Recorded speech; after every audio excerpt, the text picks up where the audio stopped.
everyone. Coach Mel here. As you heard on the introduction, you are listening to the MelFit podcast, and I am a lot of things. The only thing we didn't mention on there, Josh, was what? Magazine publisher. Oh, yeah, we're magazine publishers now too. So, welcome to the MelFit podcast, where we talk all things health, fitness, and lifestyle. If you've listened to these before, you'll know that I encourage you to get out and get some exercise while you listen to this. Like, don't just sit there if you can help it. Go for a walk, get on your treadmill, do something cardiovascular, a little bit of low intensity, steady state cardio, which is great for fat burning. So we have been pretty consistent with our podcast, right, Josh? Yeah. We've had some guests lately, which is really nice. So I've had a couple of ideas for podcasts that I want to do, and this was one of them. And today's podcast, I don't know exactly what the title is, but it'll come to me. But it's all about sugar and the effects of the body. And the reason that I came up with this is because a lot of times I'll do like a spin-off of my Facebook Live, and we talked about sugar, and I told a really great story, a personal story about my experiences with sugar. So the format on this we're gonna talk about is kind of like the educational part, and then we'll get to the story. And don't be bored with the education. It is really, really interesting. Maybe you know some things, maybe you don't, okay? So it's about mid-October 2022, and I'm getting a lot of clients who are having anxiety about all of the sugars that you start to see during the holidays. Josh, I don't know if you've noticed this, but have you noticed all the sugar, like pumpkin bread and like Yep. everything is just like sweet, sweet, sweet, sweet, sweet. It's not even Halloween yet. We haven't even started this sugar fest. So my intention today is to give you guys some armor and bulletproof yourself, if at all possible, for total train derailment during the holidays, because it can happen. I've seen it happen where people will be doing great and then they just derail. And what's the first thing that people do, Josh, when they get off derailment? What do they say? I'll start again when? New Year. Yeah, well, you can gain a lot of weight from mid-October to New Year's. I mean, I put on 10 pounds one year just adding an eggnog latte into my routine. So if you can gain 10 pounds a month, you've got November, December, you could put on 25 pounds or more. And then what if you were already 50 pounds overweight? Now you've got 75 pounds to lose. Like, we need to be a little bit more strategic, and we need to have, what's the saying, fail to plan to fail. That's how the holidays are. You've really got to think about where you're going, what it is that you're going to be eating.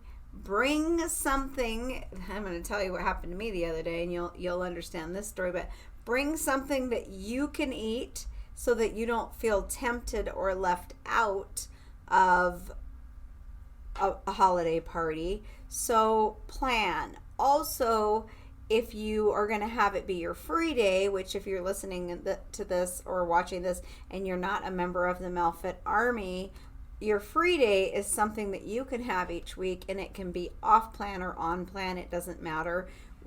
What matters is that you don't go over 1,500 calories, and you log it and you send it to your coach.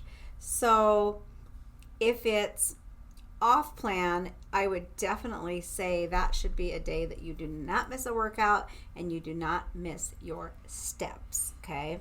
So let's get into the education part. And my title was Sugar, Why Do We Get So High? Wasn't there a song? Was it by Adam Levine, Josh? Sugar, why you get so high? I can't remember. Does that sound familiar to you? Yeah, but I don't know who did Something it. like that. I used it for one of my reels one time. Sugar, why do you get so high? Like, it's so true. Like, what's the obsession with sugar? Why is it so addictive? Okay.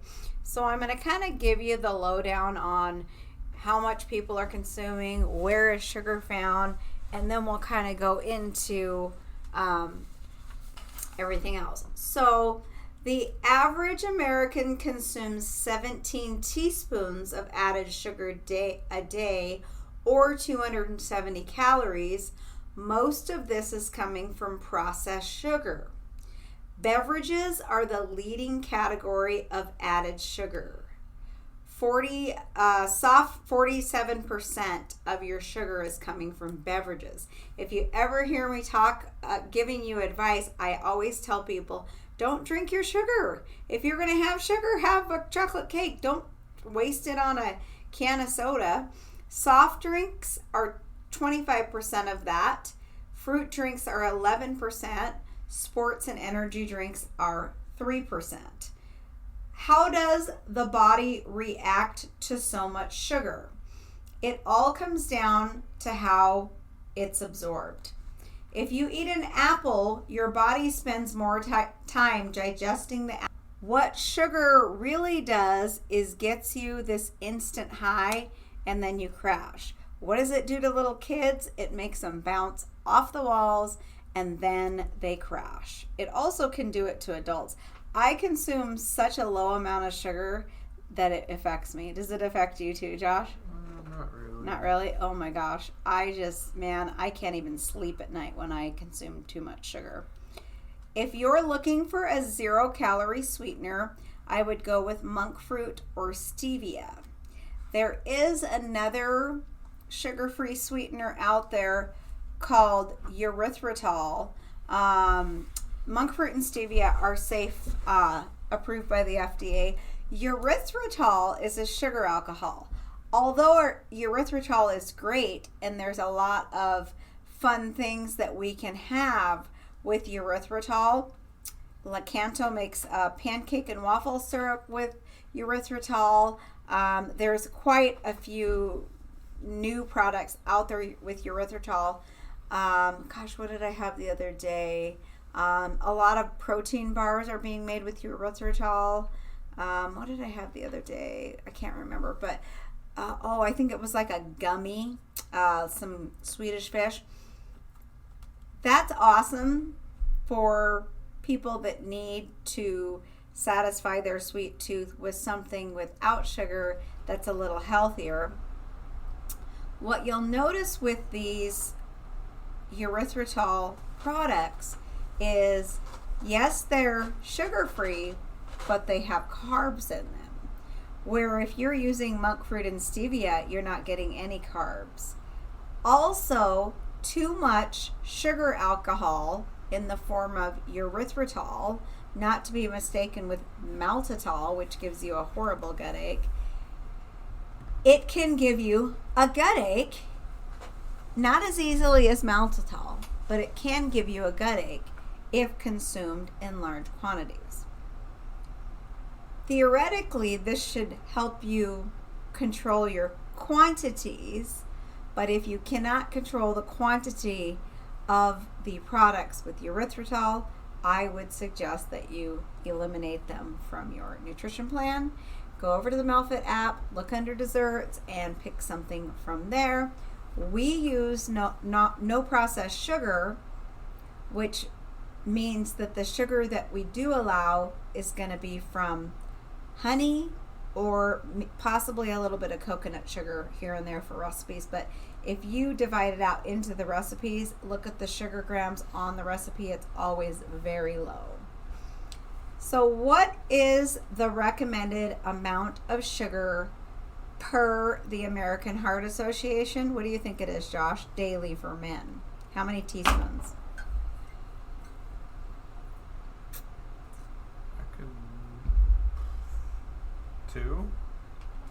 Two? It's 9. Oh, wow. And for women, it's 6. So For men, that's 36 grams or 150 calories. For women, that's 24 grams or 100 calories per day. 1 can of soda has 8 teaspoons, so that would put you over. Back in the day, Josh, when you were not as unhealthy, how much soda were you consuming? Actually, not a lot. I don't Really? like soda that much. Really? Okay, Yeah. good. But can you see why, if somebody was a soda drinker and they drank like 3 cans a day, how that would be a problem? For sure. Yeah. So, one thing that you could really stand to do is educate yourself on the names of sugar. There are at least 61 different names of sugar. Sugar comes in the names in the form of sucralose, high fructose corn syrup, barley malt, dextrose, maltose, rice syrup. So you need to identify that there's added sugar and start learning how to read labels and read ingredients. A lot of people are confused about things on Melfit, such as, well, if you don't allow processed sugar, why are you allowing cocoa whip or coconut whipped cream or almond whipped cream? The answer to that is, I try to find the products for us, unless we make it ourselves, with the lowest amount of sugar, and to date, those two are the lowest ones I can find, where the cocoa whip comes in at 2 grams of sugar and the coconut whipped cream and almond whipped cream come in at 1. And that, at this point, my friends, is the best I can find. So that's kind of like the caveat. Also, what I tell people is sometimes I will go ahead and approve things.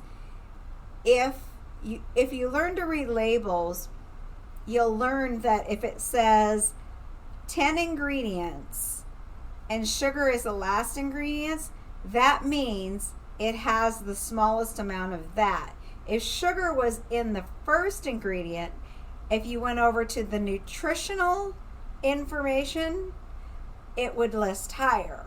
Let's say if it was first, it might be 10 grams of sugar. If it was last, it might be only 1. If I see that it's last and that it's only 1, I will go ahead and allow it because it's not a lot. Also, you need to learn the difference between added sugar in the form of unhealthy sugars and added sugar from something that has naturally occurring sugar. If you look at the ingredients list and there's tomatoes but no sugar, and then you go over to the nutritional information and it has sugar, is that okay, Josh? Yes. Yes. Why, Josh? Because it's naturally occurring. Yes, so you have to learn the differences. Also, I don't like to overwhelm people on Melfit about 855 rules. I just figure everything's figure outable, and you can ask, okay? Closed mouths don't get fed. You have many resources. You have me. You have our Facebook group. You have these podcasts. You have the YouTubes. Just ask. In layman's terms, Melfit is an anti-inflammatory meal plan. We don't allow GF, DF, gluten-free, dairy-free. Those should be common abbreviations that you guys now start to recognize in this generation, in this healthy generation. And no processed sugar. On top of that, we also, which should be really easy because everybody knows that most of our processed foods are coming from corn and soy and wheat is gluten. So we don't consume corn and soy and wheat. So, but are we deprived? Is there a lot we can't eat, Josh? Mm-hmm. Yeah, there's a lot of choices, okay? Americans consume on average 57 pounds of sugar each year, Josh. If sugar wasn't, maybe I'll do this. Don't you think it'd be fun to get 57 pounds of sugar and do a video? Jeez, yeah. Like, doesn't sugar come in 5-pound bags? Yeah. So we'd have to get a lot. But I mean, in order to give you a real visual, that would probably be a good one. What are the effects of sugar long term? Honestly, anything you guys hear about that's not good, it's coming from sugar. High blood pressure, inflammation, weight gain, heart disease, fatty liver disease. These are all linked to an increased risk for heart attack and stroke. Another big one is tooth decay. I remember being like in the 3rd grade and going to the dentist and having 7 cavities. What was I doing every day after school? I was going to the bakery. And my mom wrote a note and said I was no longer allowed to go to the bakery. And I was so sad. Didn't know I was a donut junkie, did you, Josh? Mm-mm. And look at my teeth today. Can you believe I got out of that one? So yeah, tooth decay is a big deal. I saw someone the other day and I noticed that their front tooth looked like it was rotting. And I know they have a major soda problem, and I wanted to say so bad, oh my gosh, you're drinking so much soda, you're rotting your teeth.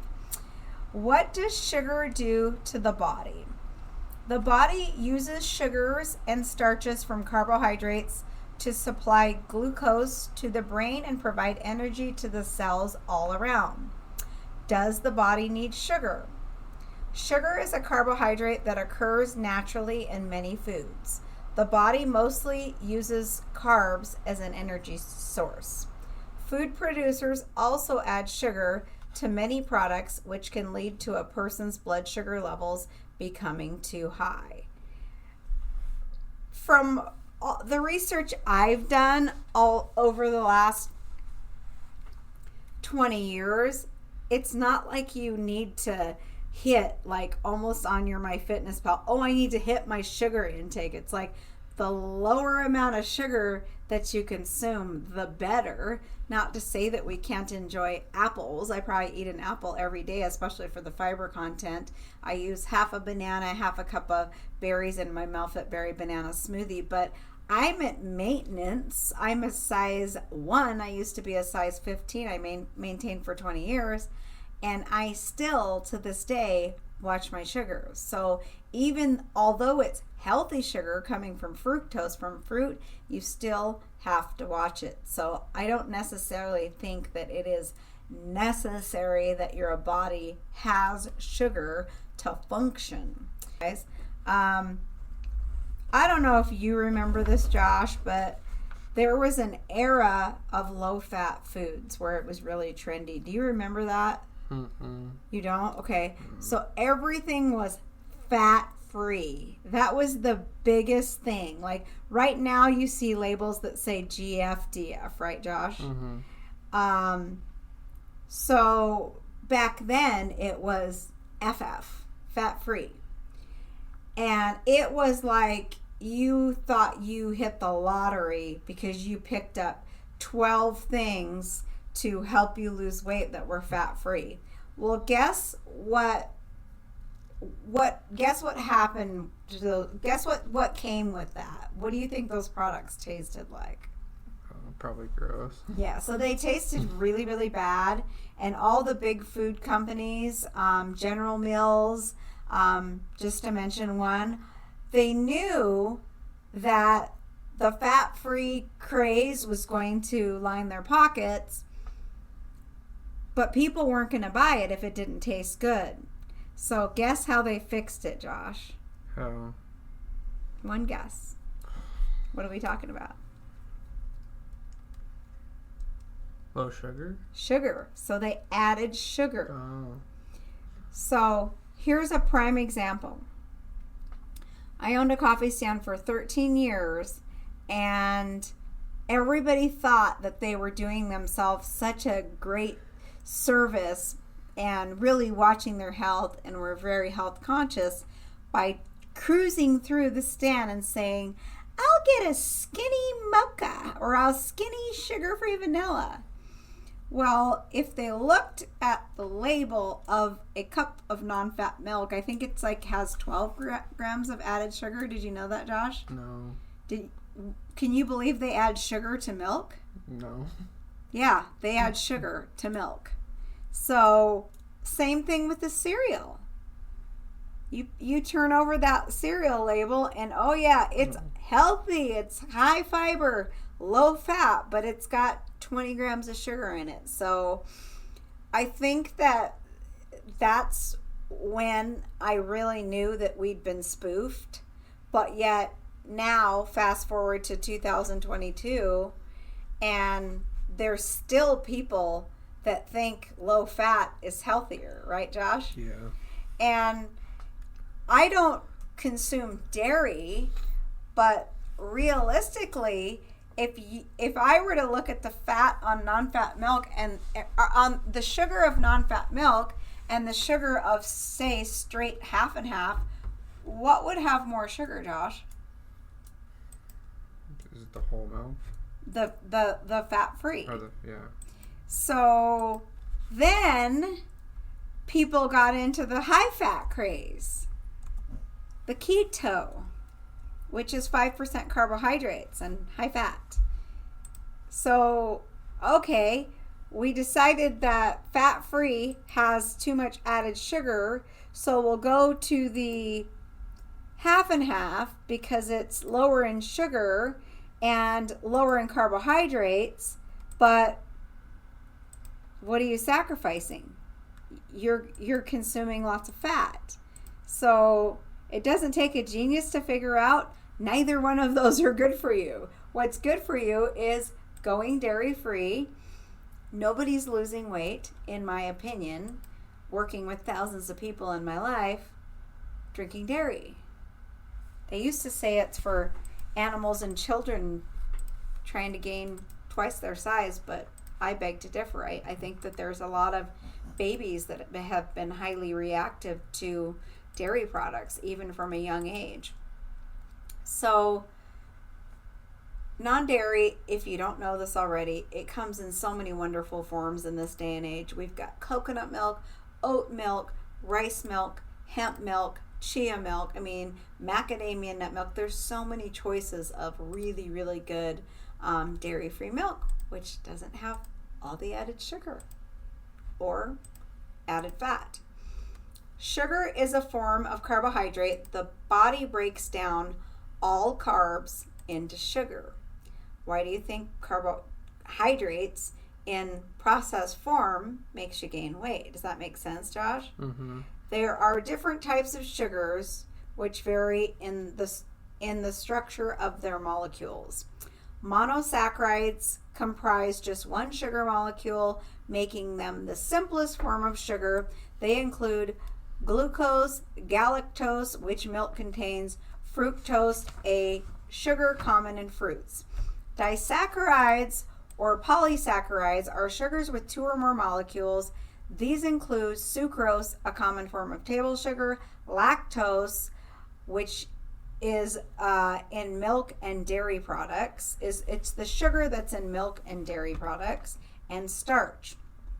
The body has a natural feedback mechanism by which high glucose levels leads to increased insulin production. Low levels lead to decreased levels of this hormone. The body requires healthy insulin levels to function properly. If there is too little insulin, or if it no longer functions properly, a person can develop diabetes. I'm sure that you are maybe if you're listening to this, you have type 2 diabetes, or you know somebody who has it, or they're in the pre-diabetic stages. And let me tell you what, it can be reversible through exercise and nutrition. Food is thy medicine. So if you're going down that road, it's really probably time to consider a lifestyle change. If you have a high sugar diet, you are at a greater risk of dying from cardiovascular disease. Consuming too much added sugar can raise your blood pressure and increase chronic inflammation, both of which are pathways to heart disease. Your liver metabolizes sugar the same way as alcohol and converts dietary carbohydrates to fats. This can lead to fatty liver disease, a contributor to diabetes. If you are a drinker, listen to that again. Your liver metabolizes sugar in the same way as alcohol, converting dietary carbohydrates to fat. A lot of people always ask me, like, why do we have to watch our alcohol? Well, that's it. It's converting it to fat, okay? So as you can see, all these diseases are linked together by sugar. How can I lower my sugar intake? One word, Melfit. Alternatively, if you're not on the Melfit app and you aren't working with me, you can start to read labels, print the list of 61 ways sugar is described and shoved into your food, and start to grab things that have no added processed sugar. Well, what about honey? Well, even if you are on a weight loss plan, you can have a little bit, but we still need to watch our sugars, okay? We do have our little treats, but we need to watch the sugars that we consume. I always tell people, if you were behind me in Starbucks and you asked me for 5 minutes of my time to have me give you my best health advice, it would be to start by watching your sugar and start by reading labels. The more foods that you consume in its whole form, the less reading you have to do. If you're predominantly eating out of your pantry, you're gonna struggle with this. That is why it is very freeing when you switch over to the Melfit lifestyle, because you're not constantly reading labels. I don't think a lot of people that are involved in Melfit and our Melfit army, I feel like most people don't lean on healthy processed foods, and a lot of it is because they have access to the recipes and it's less expensive to make it yourself. And thirdly, and most importantly, they don't want to read the label to see if they can have it, so they figure it's safer just to make it. So now we're at our story. Are we at 28, Josh? Yep. Okay, so here's our story. We're going to end with, I know that the education part can be a little dry, but it's all facts and statistics that you guys should know. And in my opinion, almost all disease, the root cause is from food. It's from inflammation. Inflammation is the root cause of all disease. And what makes us inflame? The food we eat and the sedentary lifestyle that we lead. So that is our mission, to get people to squash fad diets. This is on our mission statement. To squash fad diets and misinformation, and educate the world that the only true way to lose weight and maintain forever is through nutrition and exercise. So this is my story. I think that the Melfit Army was happy to hear that I'm really normal. I'm pretty disciplined. Once in a while, I will go off my rocker. And I was telling the Melfit Army that how I really should introduce myself when I come on is I should say, "Hi, I'm Coach Mel. I am a recovering food addict. I've been sober for 20 years now," okay? Recovering doesn't mean you never have a relapse, right? Okay, recovering. So just remember that. And if you've listened to our podcast with Crystal Lindblom, she'll tell you that she truly believes, and I truly believe, that overeating, food addiction is a disease. It should be taken as serious as alcoholism and drug addiction. All of the things that alcoholics and drug addicts go through, so do food addicts. All those emotions and the fact that alcoholism and drug addiction can lead to death, so can food. So can overeating, binge eating, and being a food addict. So this was my story. So last Tuesday, we're wrapping up the year. We're going to do one last boat ride. We're going to go to my friend's house. And we were so excited. And we get over there, and my friend has set me up for success. She's got salad with balsamic dressing. She's got chicken she barbecued. She's got some artichoke hearts and some potatoes. So I'm doing great. And I had a little champagne. What I like about champagne is that I know that it's 100 calories a glass. I don't like people to fill my champagne up so that I can count in my head. So everything was going well, and somebody had brought some homemade desserts, and I do have respect for fellow chefs who can also bake. And it was a guy, and my friend said, oh, he made cookies, and he made a lemon meringue cheesecake. So it was very unique. He did a cheesecake with lemon meringue on the top, and he cut those into squares and put them in these muffin cups, and then there was these cookies, and I'm sure they were naughty. I heard something about him grinding Butterfingers up, Josh, and putting them in the cookies. And I don't know what happened to me, but okay, this is how I told the story, you guys. I ran into two of my old friends that I hadn't seen for a while at this party. Their names were Gluten and Sugar.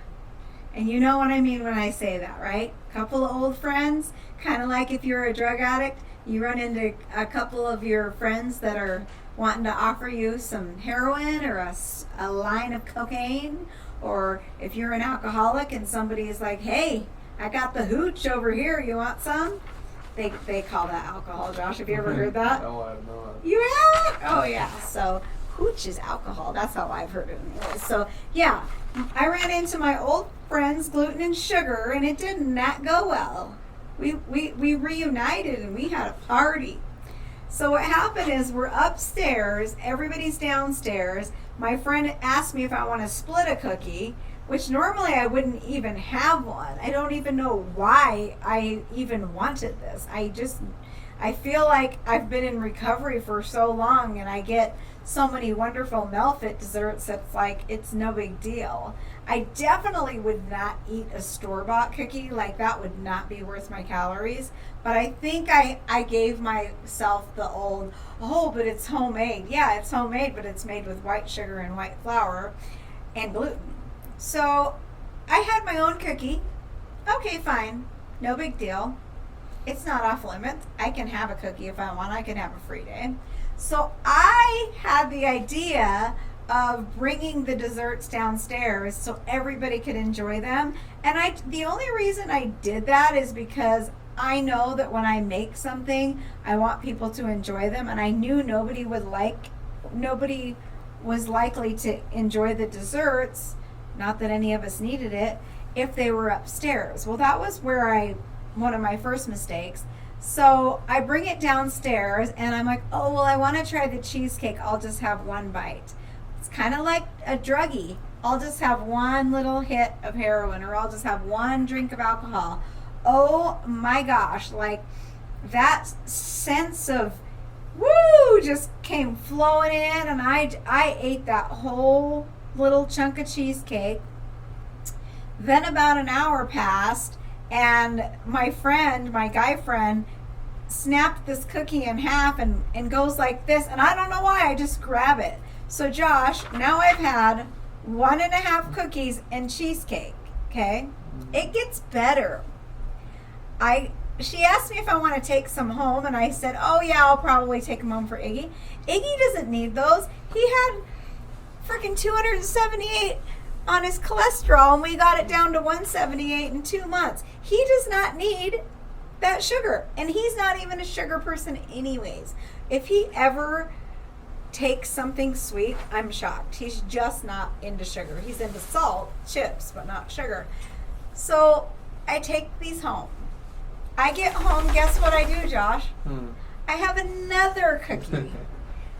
I don't know what the heck, what got into me. So now I've had 2.5 cookies and a piece of cheesecake. Go to bed, get up the next day and I feel like I am a drug addict or alcoholic, and being around it is making me anxious. And I open up my fridge and those cookies are there. Guess how many I eat? How many? 2! God. So I'm so irritated at myself that I am a recovering food addict that's been sober for 20 years, and I don't have enough willpower to these desserts, and the sugar is like consuming my life for 2 days. If it wasn't bad enough that the day before I hung out with my old friends Gluten and Sugar, but now I'm hanging out with them again today. So what did I do? I opened the garbage can and I threw them away, and Josh, you would have thought I was throwing away $1 million. Like, I was like, I didn't pay for it. I didn't make it. Why did I have such a hard time? And I was just like, okay, lesson learned. Let's evaluate this self. Where did we go wrong? Okay. Would it have been better if you would have brought something sweet? Because obviously you were having some sugar cravings for some reason. And I think it's probably because I've been pretty stressed because we're building a house. And you know how that just makes you want to eat off-plan food. So maybe I should have been more aware of my stress levels and that my sugar cravings were going up. And I should have prepared and brought something that I could enjoy that was Malfit approved. Secondly, where I went wrong, Josh, is I should have never brought that home, right? Yep.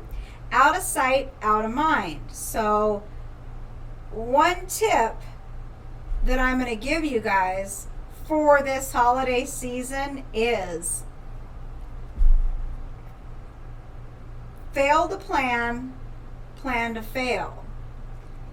If somebody's having a holiday party, you generally know quite a bit in advance. Bring something that's Malfit approved so you don't feel like an outcast and you're not tempted by someone's homemade dessert. Number 2, if somebody's offering you something that has gluten, dairy, sugar, soy, corn, say no. Don't bring those temptations into your house. It's bad enough that you have those temptations when you go out. Don't bring it home. Don't set yourself up. So one thing that I wrote down is seasons change, but do people change? That's a song too, Josh. You probably don't know that one either. Mm-hmm. Seasons change. So seasons change, but do people change? I think that the moral of this story is even me, Coach Mel, who everybody thinks, I think some people think that I never ever have an issue. That was an issue.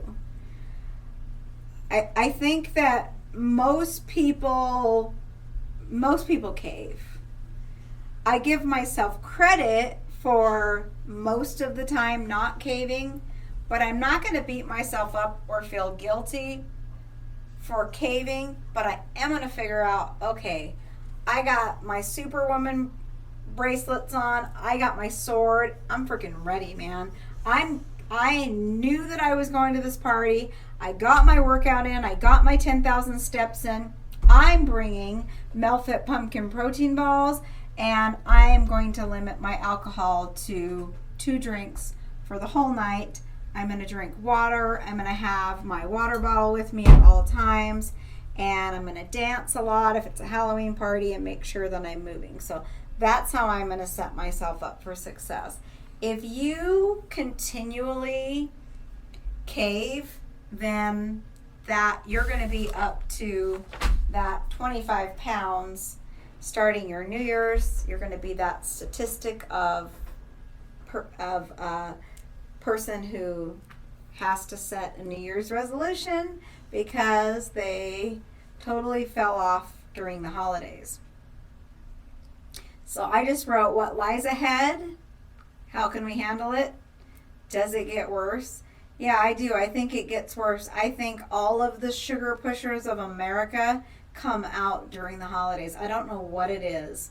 And Josh, I don't know if you guys have people like this in your life, but I remember when I owned my drive-through coffee stand, it was like freaking sugar fest.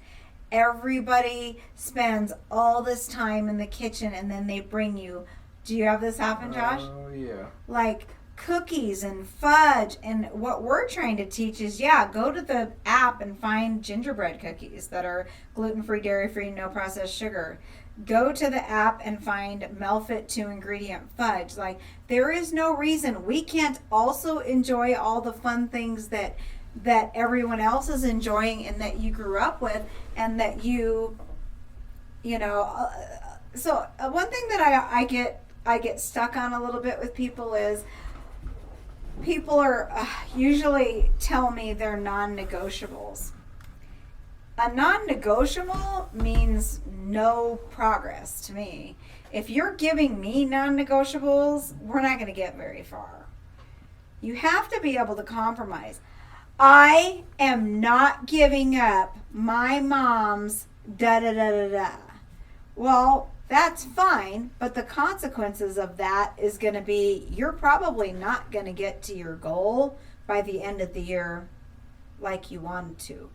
Or that's okay as long as you work out that day, get your 10,000 steps, and don't make it a whole free day.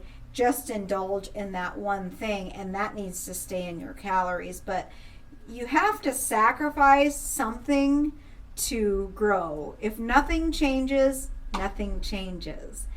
And if you know yourself, if you know that running into your old friends, gluten and sugar, it's going to stir up this crazy, cravings, and you're going to want to hang out with these people again, and you know that old life that you had isn't for you, sometimes it's better to just not go there at all. Have you had, since you've been on Melfit, Josh, have you had some incidents where you kind of have fallen back into your old ways? Not in eating ways. Not in eating, but in what? Not eating? Yeah. Yeah, Josh doesn't eat enough, so. I think that people who are super strict on my plans tend to really get derailed if they go off their rockers. I think it rattles them more than it rattles. If people have 4 or 5 really crazy binges during the 12-week boot camp, I feel like those people handle it better because they were able to have it happen, get back up, have it happen, get back up. And what happens in time, you do better and you are better. And even Coach Mel, I was disappointed in myself, and I thought, oh my gosh, first of all, I've got to share this story because I think that people instantly go to being guilty. Oh, also, I forgot to tell you, I was so sick. Have you ever seen me with a blemish on my face, Josh? Probably not very often. I got a blemish on my face. It was awful for a week. I was holding inflammation. My scale was up like 3 pounds. I felt horrible. So I always tell people, I don't necessarily feel guilty. I feel sick, and the feelings of sickness override any feelings of guilt. So I think that most people correct the problem, and then each time they just get a little bit better. Oh my gosh, I remember my first binge, I had 4 donuts. My second binge, I had 3. My third binge, I had 2. My last binge, I had 1. And then guess what I finally did? I finally looked on the Melfit app and I made the Melfit chocolate donuts. So it's just a process of growing and learning and knowing. Don't get cocky. You're not, even if you've been recovered 20 years like me, you are not invincible. Something can happen and something can trip you up, and maybe it's stress and you just push the F it button. I don't really know. I didn't really feel like I thought about that I was having stress, but that might have been it, and that you just get that sugar high. So one thing that the big food companies know is if they keep increasing the amount of sugar, which equals flavor, in our foods, it's going to continue to increase our wanting it sweeter and sweeter. So one thing that you'll experience on Melfit is when you start to wean yourself off of a sugar and start to limit yourself to a little bit of fruit, maybe a little bit of honey here and there, what happens is when you first start, you don't even want fruit. You don't even like fruit. Like you want something sweet. You want it from, white processed sugar. Towards the end of Melfit, I tell a story. You'll grab an in-season peach and that sucker will be running down your arm and it will taste so sweet. So what eliminating processed sugar does is your taste buds return. Have you noticed that, Josh, at all? Mm-hmm. Yeah, and things are so sweet. Like if you did indulge in some chocolate cake, it would be horribly, horribly sweet, and you would there's no way. And if you are getting yourself off soda, you'll go back to have a soda and you'll be like, gosh, I can't believe I drank that. So sugar is a big, big deal, you guys. Watch out for my social media post. I am gonna buy those bags of sugar when they go on sale during the holidays. Maybe that will help people with inflation. Do you think that they'll actually stop buying stuff to bake? Oh my gosh, it's like I don't want to hurt anybody's feelings, but I don't need that in my house, and my husband doesn't need that in his house. And I could think of so many other things that could bring me joy. Even as simple, if a person could just say, "Can I buy you a cup of coffee?" Or that would be great. I would love that. I know that you're putting out this huge effort in this big tray of sugar, but I think that we need to help people evolve and make suggestions in the family. Hey Mom, I know you've been making those chocolate chip cookies for years, but would you consider making the Melfit soft bake almond flour chocolate chip cookies this year? So changes like that. So thanks for joining us today for the Melfit podcast. If you like this episode, share it. Make sure you subscribe, and we will see you guys on the next Melfit podcast. Thanks for listening. Have an awesome week. Bye-bye.